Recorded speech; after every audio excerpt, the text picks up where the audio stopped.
Hello everyone, welcome back to my channel. तो ये है हमारा क्लास 6। हम लोग 5 क्लासेस पहले फिनिश कर चुके हैं। तो आप लोगों में से जिन लोगों ने नहीं देखा तो आप लोग जाके देख लेना, बिकॉज आपके लिए बहुत ज़्यादा हेल्पफुल होने वाली है वो। एंड हम लोग पिछले क्लासेस में जो है वो सिंधु घाटी सभ्यता के बारे में पढ़ रहे थे, जो कि अब ख़त्म हो चुका है। एंड जो इस बार में जो वीडियो है हमारा, ये इस क्लास में हम लोग पढ़ने वाले हैं वैदिक सभ्यता के बारे में।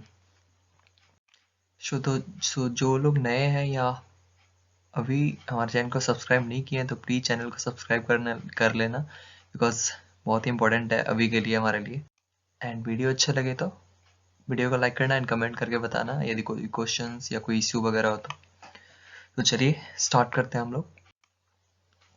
तो बेसिकली हम लोग को पढ़ना है जो है वो है वैदिक सभ्यता के बारे में। तो वैदिक सभ्यता से पहले जो हमारे यहाँ जो सभ्यता थी उसे इंडस वैली सिविलाइजेशन के नाम से जाना जाता था, जैसे कि हमने देखा सिंधु घाटी सभ्यता।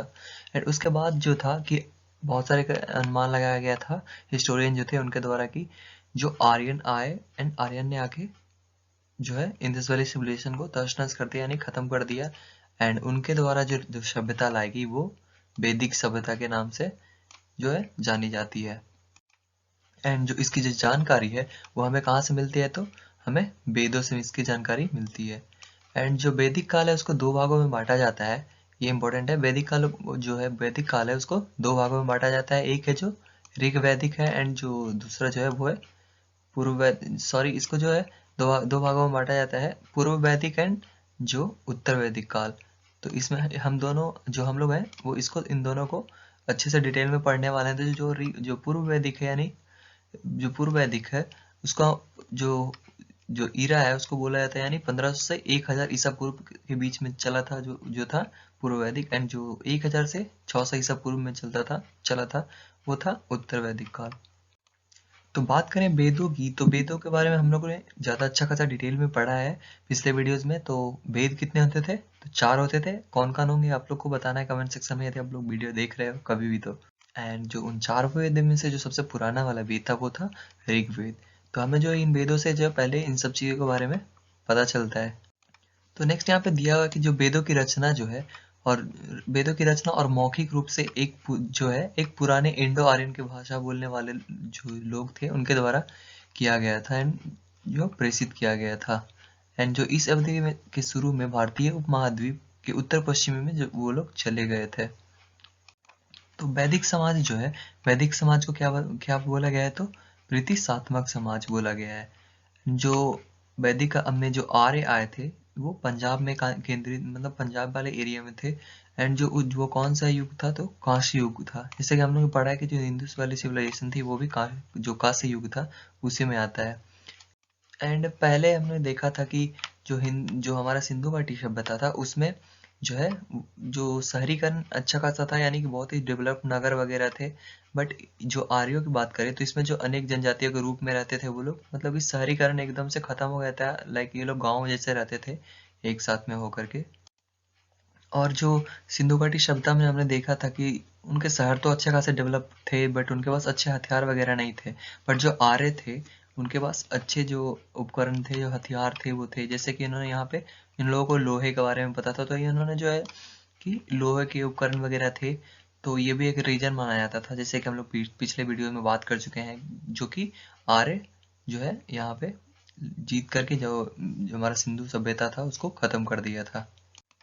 एंड शुरू-शुरू में ये सारा जो सब जो था वो तो खत्म हो गया था। लाइक जो गांव के जैसे में रहते थे, बट धीरे-धीरे जब जो अंत जब होने लगा, जो जो उत्तर वैदिक सॉरी जो पूर्व वैदिक काल के अंत के साथ-साथ जो है, मतलब कि धीरे-धीरे शहर फिर से बसने लगे एंड जो बड़े-बड़े राज फिर बने उसी से, यानी शहर से राज्य बने। और राज्यों से जो बड़े राज्य होते थे एंड वो कहलाते थे महाजनपद। एंड महाजनपद के जो उदय के साथ जो है जो जो अरसमा जो है असरामा आंदोलन, जैसे कि बहुत सारे जो रिलीजन्स वगैरह थी उनका भी जन्म हुआ, जैसे कि जैन धर्म, बौद्ध धर्म। बिकॉज हम लोग बात कर चुके हैं जो हिंदुइज्म था जो तो हमारा सबसे वर्ल्ड का जो सबसे पुराना धर्म है। लेकिन जो वैदिक काल के अंत के समय में जो है नए नए रिलीजन वगैरह और भी आने लग गए।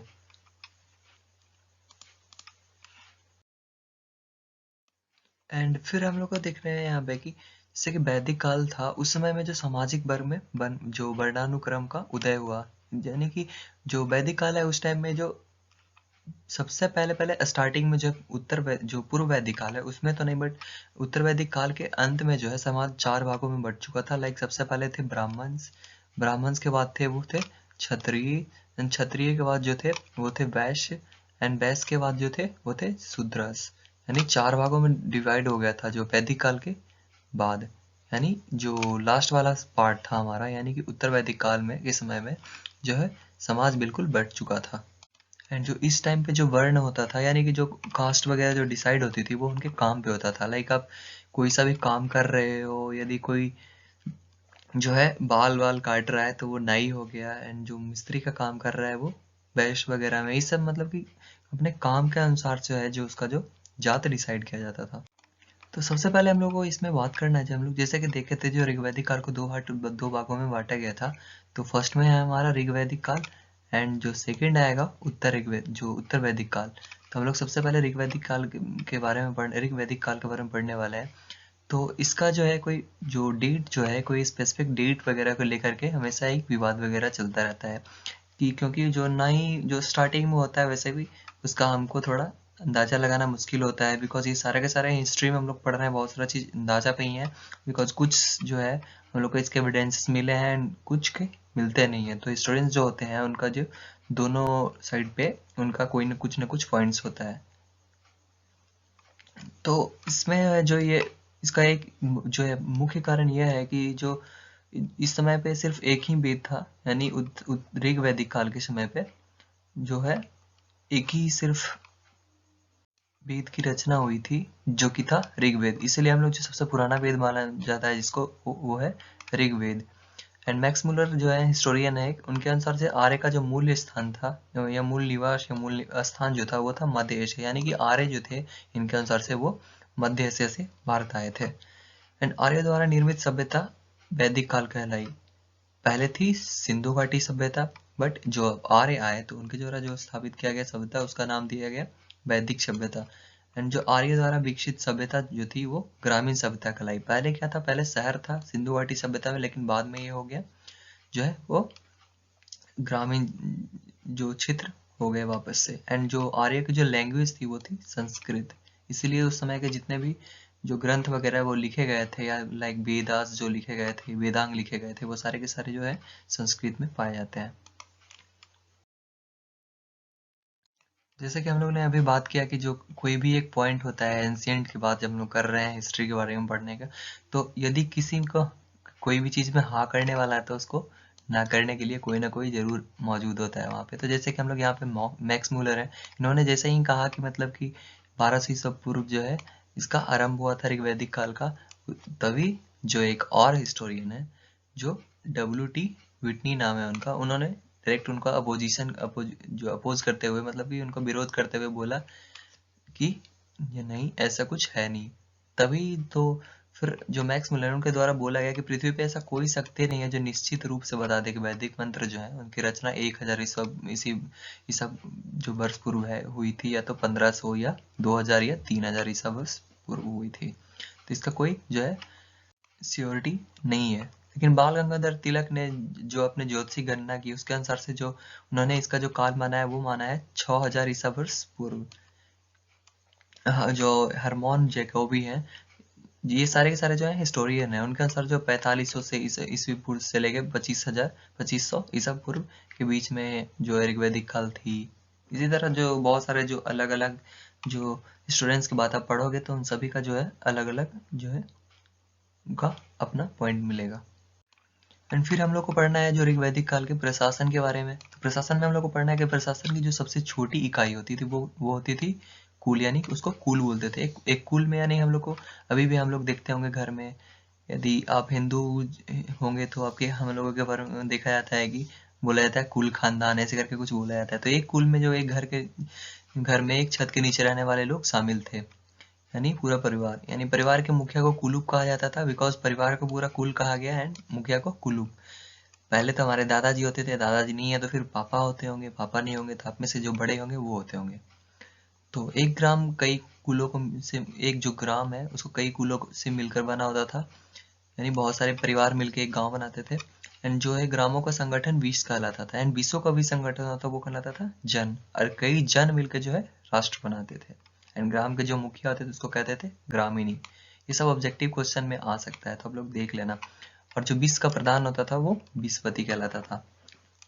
तो कई कुल मिलकर बनाते थे क्या, तो ग्राम, एंड कई ग्राम मिलकर बनाते थे 20, एंड 20 का जो संगठन होता है वो जन, एंड कई जन लोग मिलकर क्या बनाते थे, तो राष्ट्र। एंड जो 20 का प्रधान होता था वो 20पति। जन का जो शासक होता था वो होता था राजा, इसीलिए इसको राजन बोला जाता है संस्कृत भाषा में। एंड राष्ट्र के प्रधान को सम्राट बोलते हैं। और आर्यों की प्रशासनिक संस्थाएं जो थी वो काफी सशक्त अवस्था में थी।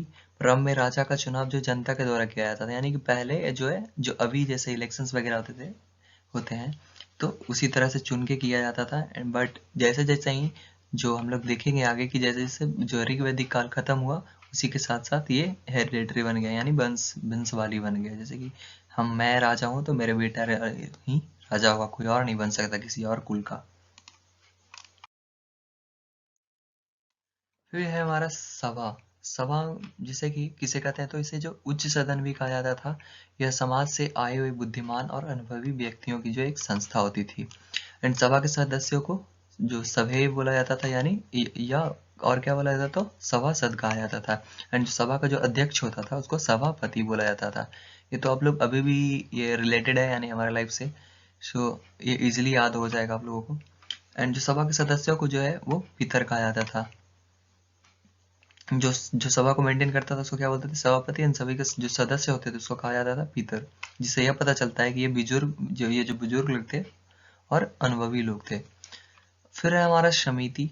समिति में क्या होता है, तो समिति आम जनसंख्या की जो आम जो जनमानस है उनकी जो संस्था थी, यानी जो आम लोग होते थे, नॉर्मल लोग होते थे, उनका एक जैसे मीटिंग वगैरह करते हैं, तो एक समिति थी, एक संस्था थी।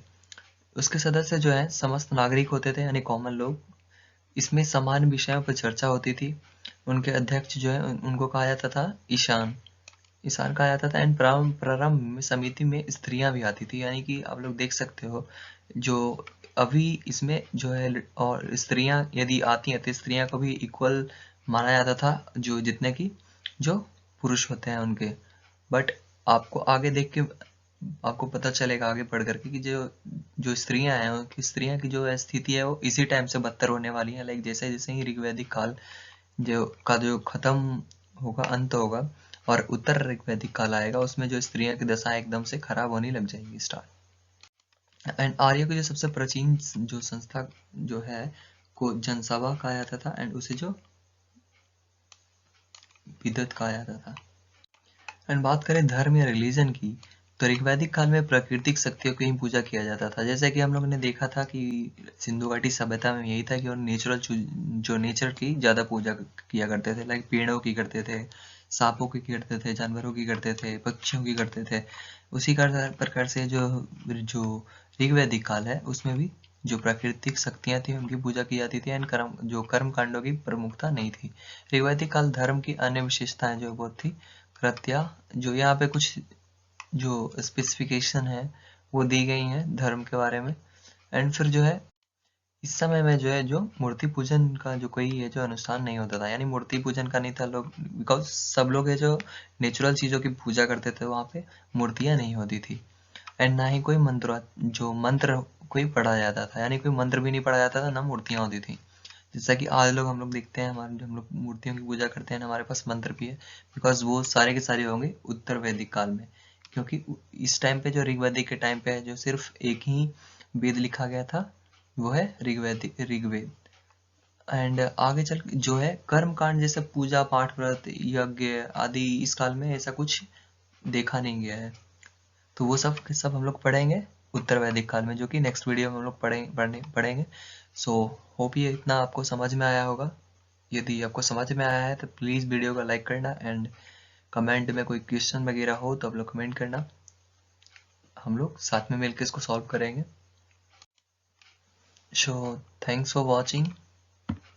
अपने चैनल को सब्सक्राइब नहीं किया तो प्लीज़ सब्सक्राइब कर लेना एक बार, एक लास्ट बार मैंने आपको फिर से बोल रहा हूँ, sorry for that. And thanks for watching, see you in the next video, have a good day.